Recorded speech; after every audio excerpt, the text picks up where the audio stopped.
안녕하세요. 정인설의 워싱턴 나우입니다. 오늘은 슈퍼볼 얘기부터 시작을 하겠습니다. 미국은 슈퍼볼을 앞두고 들떠 있습니다. 다음 주 일요일이죠. 미국 시간으로 동부 시간으로 10일 오후 6시 반, 한국 시간으로는 13일 월요일 아침 8시 반에 이제 결승전이 열리는데 어딜 가도 슈퍼볼 얘기를 합니다. 이렇게 들떠 있는데 들떠 있는 사람들이 이런 사람들뿐만이 아닙니다. 누구죠? 에스터 조지 캔자스시티 연방은행 총재, 패트릭 하커 필라델피아 연방은행 총재, 이 두 사람도 들떠 있습니다. 왜 그럴까요? 슈퍼볼과의 이 두 사람과의 공통점이 있는데 어떤 공통점이 있는지 아시는 분은 한번 댓글로 남겨주시면 좋을 것 같습니다.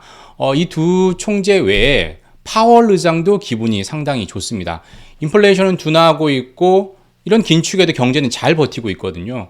때리고 때려도 미국 노동시장은 어떻습니까? 아예 불사조가 됐습니다. 끄떡도 하지 않습니다. 오히려 맞을수록 맷집이 좋아지고 있습니다. 결과적으로 지난해 8월에 파월 의장이 잭슨홀 회의 때 이런 얘기를 했었죠. 가계와 기업은 some pain, 고통을 감수할 수밖에 없다고 했는데 이 말이 허언, 거짓말이 되고 있을 정도입니다.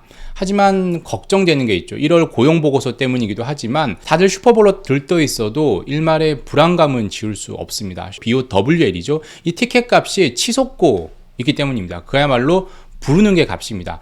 채소 가격이 여기에 이제 5,500달러 정도로, 우리 돈으로 650만원, 700만원 정도로 나오는데 상당히 비싸죠. 이 돈 내고 가시겠습니까? 심지어 이 돈 낸다고 하더라도 제일 안 좋은 자리고요. 그 5,500달러라도 구할 수 있으면 지금 다행입니다. 이 5,000달러대 입장권을 구한 것도 그야말로 봉 잡은 거라고 할 수 있습니다.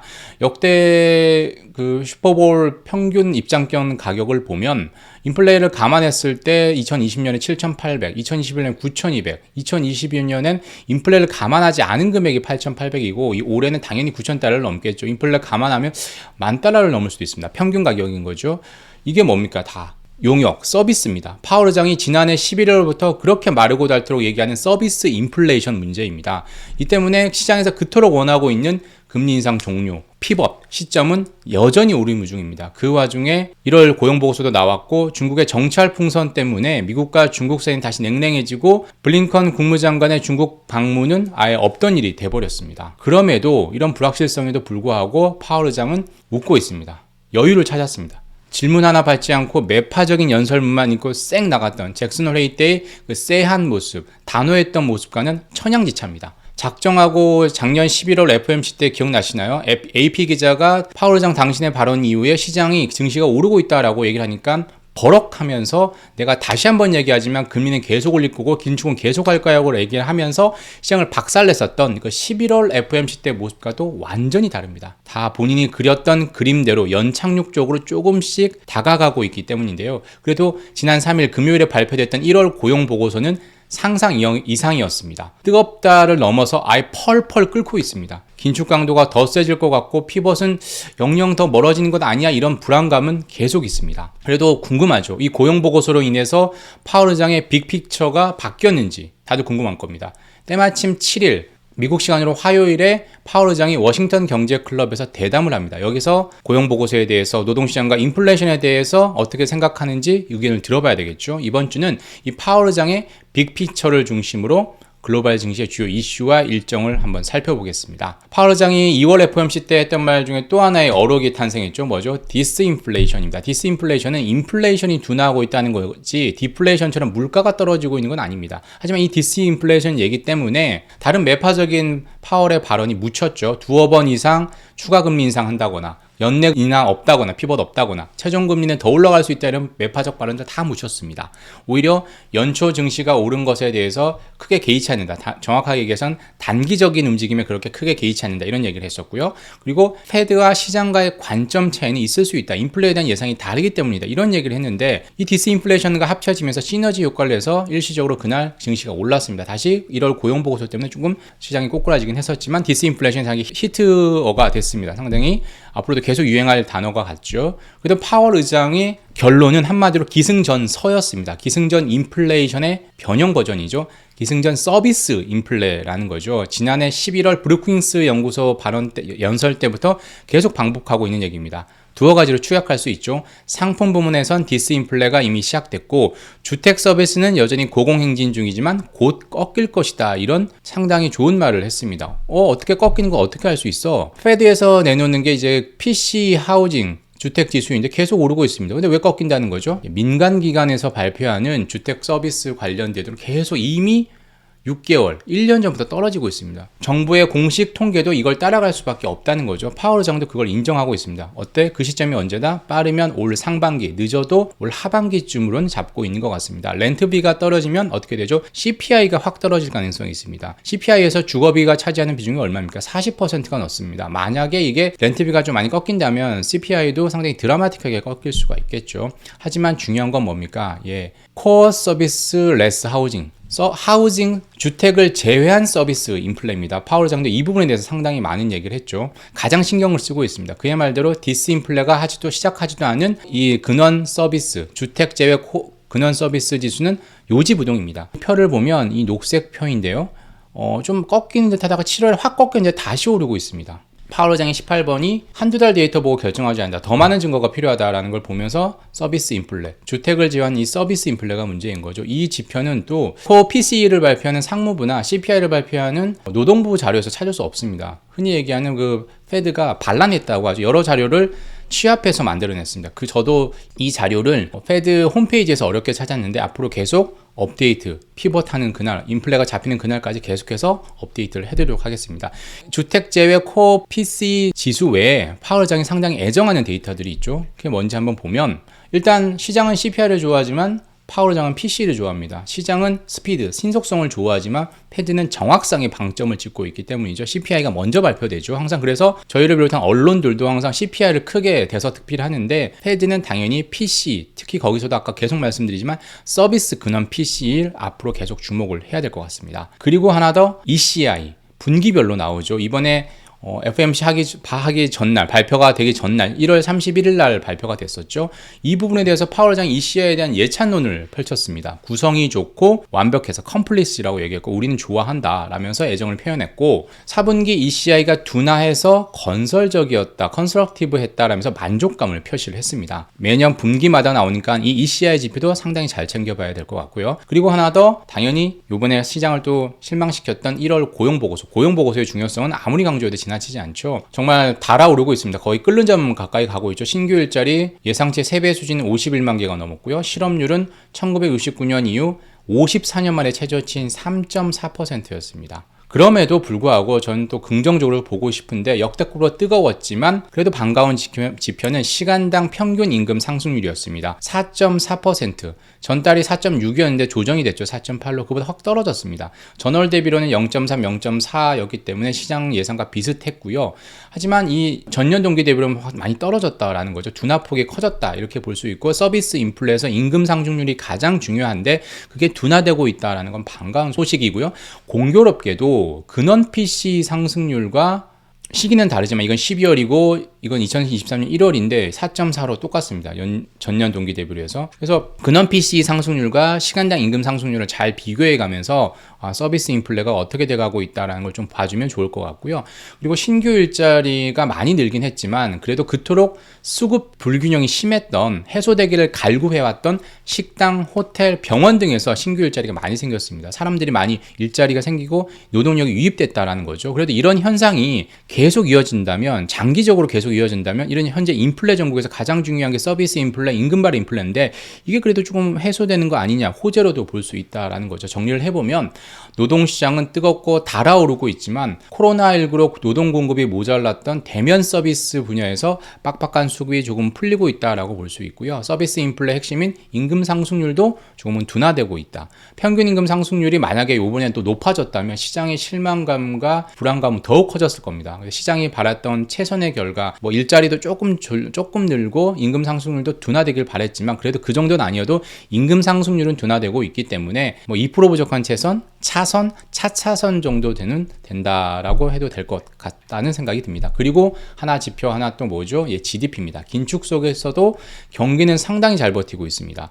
패드는 작년 12월에 2022년 GDP 증가율을 얼마로 잡았었죠? 실질 GDP 증가율을 0.5%로 잡았는데 실제 수치는 속보치였죠. 2.1%였습니다. 물론 잠정치, 확정치에서 달라질 수 있지만 예상보다 4배 이상으로 좋았습니다. 실업률도 페드는 3.7%로 잡았지만 실제로는 3.4% 나왔죠. 1969년 이후 최저치입니다. 그래서 파월 의장이 가졌던 연착륙에 대한 희망가가 더욱더 울려 퍼지고 있습니다. 그래서 파월 의장이 이번 FOMC 때 뭐라고 했죠? 큰 폭의 경기 둔화를 겪지 않고 실업률이 크게 오르지 않는 가운데 2% 물가 목표를 이루는 것. 이게 바로 연착륙이죠. 한마디로 하면. 이게 내 기본 케이스다라면서 현재 생각하기로는 가능한 결과인 것 같다라고 얘기를 하면서 그 연착륙에 대해서 상당한 어떤 희망을 키우고 있습니다. 그리고 파월 의장이 또 하나의 본인 개인적으로 보기에 좋다고 느낄 건 제가 보기엔 감시자 역할을 했던 2인자가 사라졌다는 거죠. 이 누구죠?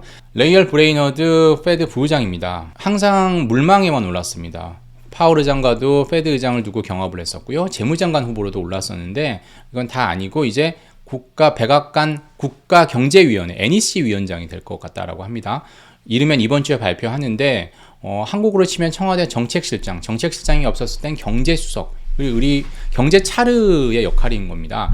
이 두 사람이 파워 커플이죠. 부부입니다. 파워 커플인 동시에 저는 피벗 커플이라고 부르겠습니다. 당연히 이 남편이 커트 캠벨, NSC, 동아태 그 일을 하고 있는데 피벗의 원조입니다. 피벗은 우리가 금융시장에서 많이 얘기를 하고 있지만 이미 미국 국가 대외 정책에 피벗을 해야 된다라고 해서 피벗 책을 썼었죠. 중동에서 중국, 동아시아로 중심을 옮겨와야 된다라고 해서 그렇게 지금 하고 있죠. 그래서 피벗의 원조입니다. 페드에서 피벗을 하고 갔으면 좋았을 텐데 백악관에서 가서 하겠죠. 하지만 이 브레이너드는 상당히 실세였습니다. 무슨 역할을 했죠? 트럼프 전 대통령이 지명했던 인사들이 페드 이사진의 거의 대부분을 차지했습니다. 하지만 그 와중에 민주당의 목소리, 백악관의 목소리를 지켜주는 역할을 했습니다. 그리고 혹시나 모른 파월 의장이 공화당 출신이잖아요. 공화당원 출신이니까 어떤 일을 할지 몰랐으니까 견제하는 그 역할도 브레이너드 부의장이 했습니다. 하지만 트럼프 때 임명했던 사람들 다 물러나고 바이든 대통령이 임명했던 신임 이사진이 3명 나죠. 리사쿡, 많은 사람들이 다 새로 들어왔습니다. 3명 이상, 거의 과반수가 됐습니다. 이렇게 되면서 걱정할 게 별로 없어졌죠. 그래서 브레이너드 의장의 역할이 없어졌습니다. 그리고 파월 의장의 영원한 동반자인 제닛 옐런 재무장관이 유임된다 만다 얘기가 있습니다. 유임이 확정이 됐죠. 그래서 현재 상무장관인 지나 러먼더 상무장관이 재무장관 된다 이런 얘기가 있었는데 그건 없던 얘기가 됐습니다. 그래서 결국 파월 의장과 제닛 옐런 재무장관은 한동안 호흡을 계속 맞추기로 했습니다. 이렇게 좋은 상황에서 파월 의장은 포커페이스를 유지하면서 표정 관리를 잘 하고 있는 거죠. 그럼에도 파월 의장의 속내는 감추고 있습니다. 그 속내가 궁금합니다. 1월 고용보고서 어떻게 생각할지, 노동시장 뜨거운데 긴축강도 어떻게 해야 할지, 연착륙은 정말 가까워지고 있는지 그런 부분에 대해서 정말 다들 궁금합니다. 그 궁금증은 미국 시간으로 7일 화요일 오후 12시 40분에 조금은 풀릴 수 있습니다. 워싱턴 경제클럽에서 파월 의장이 대담을 합니다. 루벤스타인 칼라일 그룹 창업자와 대담을 하니까 그걸 유심히 봐야 될 것 같고요. 이 부분은 한국 시간으로 8일 아침이니까 당연히 김현석 특파원과 조재길 특파원의 방송을 보시면 자세한 설명을 들을 수 있을 것 같습니다. 그리고 시장의 가장 큰 관심사는 뭐니 해도 피벗입니다. 파월 의장이 2월 FOMC 간담회 때 뭐라고 했느냐, 향후 정책 경로, 금리 인상 경로죠. 여기에 논의하는데 많은 시간을 보냈다. 근데 그 결과는 어디서 봐라? 3주 후에 나온 FOMC 의사록에서 봐라 이렇게 얘기를 했습니다. 2월 말에 나오죠. 근데 3주란 시간을 저희 기다릴 수 있을까요? 못 기다리잖아요. 그래서 파월 의장이 7일 대담에서도 약간 힌트를 더 줄 수도 있고요. 페드의 다른 이사들의 발언을 좀 주목을 해야 되겠죠. 리사쿡 이사가 파월 대담 다음 날 8일 오전 9시 30분에 워싱턴에 열리는 한 포럼에서 대담을 하고요. 그리고 크리스토퍼 월러 페드 이사도 8일과 10일에 잇따라 공개 연설을 합니다. 그리고 마이클 바 페드 부의장 주로 금융감독 관련 얘기를 하겠지만 7일, 8일 공식 석상에 섭니다. 그리고 블랙아웃에서 풀려나죠. 지역 연은 총재들도 각종 언론 인터뷰를 할 텐데요. 거기에서 본인들의 생각, 앞으로 금리 인상 경로에 대해서 얘기를 할 테니까 주목을 할 필요가 있을 것 같고요. 인플레 선행지표 역할을 하죠. 뉴욕 연은의 기대 인플레이션율이 7일에 나오고요. 화요일이죠. 그리고 미시간대 기대 인플레이션율도 10일에 나옵니다. 계속 떨어지고 있는데 그 떨어진 추이를 계속해서 봐야 될 것 같고, 바이든 대통령이 또 6일 지금 디폴트가 가장 관심이죠. 그 관련해서 올해 예산 관련해서 의회 연설을 합니다. 어떤 얘기를 할지 좀 봐야 될 것 같고, 그리고 북한의 7차 핵실험 상당히 계속해서 관전 포인트잖아요. 북한 인민군 창건일이 8일입니다. 미국 시간으로는 7일이겠죠. 북한의 도발 가능성도 있을 수 있고, 중국의 정찰 풍선 사건 이후 미중 관계가 냉랭해지고 있죠. 앞으로 어떻게 될지 주의 깊게 살펴봐야 될 것 같습니다. 전체적으로 보면 1월 고용보고서 때문에 흔들리고는 있지만 분명 끝이 있는 게임인 것 같고요. 최악의 낭떠러지는 피하고 깔딱고개도 지났습니다. 하지만 아직까지 비탈길입니다. 경기는 분명 둔화될 것이고 인플레는 당분간 계속될 것 같습니다. 그렇다고 심각한 경기 침체로 인해서 인플레가 꺾이는 그런 가능성은 좀 작아지고 연착륙 가능성이 좀 커지고 있습니다. 그래도 여러 불확실성이 상존해 있기 때문에 현 시점에서 섣불리 투자를 막 하라 라는 그런 시기는 좀 위험하다. 잘못하게 투자 안 하고 가다가 안 보고 가다가 먹힐 수 있다는 거죠. 입이 닫히면서 그걸 건너야 될 것 같은데 아무튼 위험한 시기라는 지적도 있습니다. 그러면서 이러한 여러 가지 비판을 다 온갖 욕을 먹고 있는 파월 의장의 표정은 조금씩 밝아지고 있는 것 같습니다. 일각에선 꽃놀이패를 쥐고 있다 이런 얘기까지 하고 있습니다. 당분간 파월 의장의 발언과 서비스 인플레이션 중꺾서 서비스 인플레이션 수치를 주목하면서 투자하는 데 도움이 됐으면 좋겠습니다. 여기까지 내용이었고요. 지난주 댓글에 대해서 정말 많은 댓글을 달아주셔서 정말 감사드립니다. 이 쓰담쓰담님 제 이름으로 영광스럽게도 삼행시를 지어주셨는데 정말 제가 감사드립니다. 저를 쓰담쓰담 격려해 주시기 위해서 이런 삼행시를 지어주신 것 같고요. 그 외에 너무 많은 분들이 좋게 봐주셔서 정말 감사드립니다. 박신웅님, 파월 의장은 아서번스가 되기 싫을 텐데 시장의 연준에 대한 오판으로 대폭락이 시작될 것 같다라고 하는데 아무튼 시장과 연준의 그 괴리 부분에 대해서 파월 의장도 어느 정도 용인을 했다라는 건 긍정적인 부분인 것 같습니다. 그리고 저도 이런 감정 좋아하죠. 멜랑꼴리님께서 정말 긴 글을 적어주셨는데 제가 시간상 짧게 추격해서 말씀을 드리면 파국으로 가는 건 아니지만 교착 상태에 빠질 수밖에 없다라고 했는데 계속 말씀드리지만 이 시장과 페드는 제 갈 길을 계속 갈 것 같고요. 페드도 파월 의장도 그 부분에 대해서는 인정을 하고 있다라는 말씀을 드리고 싶습니다. 가포님 15분 심리적 저항선 제가 지난번에 15분을 넘지 않기 위해서 노력한다라고 했는데 오늘도 넘었는지 모르겠지만 가급적이면 속도, 적절한 속도와 적절한 시간이 균형, 밸런스를 맞추고 싶은데 늘 노력하고 있다는 점만 좀 알아주셨으면 감사드리겠습니다. 그리고 누리동아님 이번에도 변함없이 저에게 도움을 주셨고요. 임금발 인플레에 대해서 제가 계속 얘기하죠. 서비스 인플레, 임금발 인플레 중요하다라고 이 부분을 계속 주시하면서 인플레를 잡았음 하는 희망, 저도 같은 생각입니다. 그리고 역대 제가 봤던 닉네임 중에 가장 읽기 힘듭니다. 김푸서트, 어떻게 읽어야 될지 모르겠지만 이분께서 중국 리오프닝에 대해서 얘기를 안 했는데 저도 이번에 이게 되게 궁금해서 파월 의장에게 제가 FOMC 때 갔었거든요. 손을 들고 질문을 하고 싶었지만 손을 들었지만 질문을 받아주지 않았습니다. 이 중국 리오프닝에 대해서 파월 의장은 그래도 미국에 한해서는 그렇게 큰 걱정을 하지 않는 것 같습니다. 왜냐하면 상품 인플레는 디스인플레가 시작됐다라고 했거든요. 중국 리오프닝의 그 영향은 당연히 원유와 먹거리, 음식료에서 나올 텐데 그 부분에 대해서는 크게 걱정을 하지 않고 있는 것 같은데 그래도 리오프닝 이 부분에 대해서 좀 명시적인 얘기를 해줬으면 좋겠다 이런 생각을 하고 있고요. 그리고 영철장님, 저도 이 부분에 공감합니다. 야누스, 이게 딱 지금 적당한 말 같습니다. 실패와 성공, 그리고 파월 의장도 야누스적인 면모를 보이고 있고요. 그래서 섣불리 피벗 가면 안 된다라고 얘기를 하셨는데 1월 고용보고서 때문에 더욱더 그렇게 됐죠. 그래서 5월 25bp 인상 가능성이 금리 선물 시장에서도 높아졌는데 계속해서 이 부분은 계속 지켜봐야 될 것 같습니다. 진R74님, 이번 FOMC에서 정인설 저를 찾는 재미를 보겠다고 했는데 저 갔는데 이번엔 카메라에 많이 안 잡혔던 것 같아요. 질문을